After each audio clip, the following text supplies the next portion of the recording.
Nagtungo dito sa Office of the Ombudsman ang Tindig Pilipinas para maghain ng reklamo laban kay Senador Alan Peter Cayetano, Senador Robin Padilla at suspended Senate Sergeant-at-Arms Ma O. Aplasca.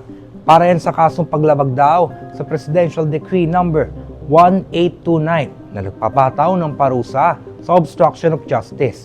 Matatandaan na lumitaw sa Senado si Senador Bato de la Rosa noong nakaraang buwan. Yan ay matapos ang mahigit 6 na buwan na pagtatago kasunod ng paglabas ng arrest warrant mula sa International Criminal Court.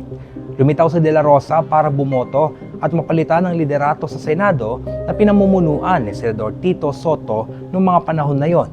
Nang maging Senate President na si Cayetano ay sumailalim na sa protective custody si de la Rosa.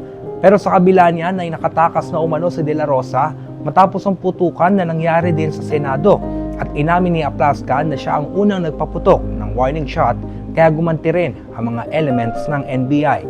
Ginamit naman ni De La Rosa ang sasakyan ni Padilla para makalabas sa premises ng Senado.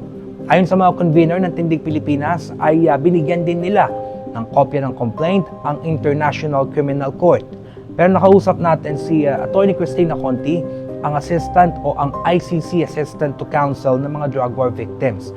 Ang sabi ni Atty. Conti ay wala namang direktang epekto yung complaint dito sa kaso ni De La Rosa.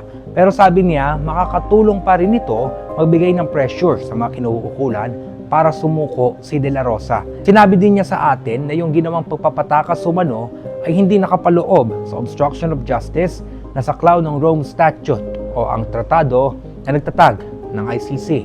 At yan ang pinakuling kaganapan mula rito sa Office of the Ombudsman.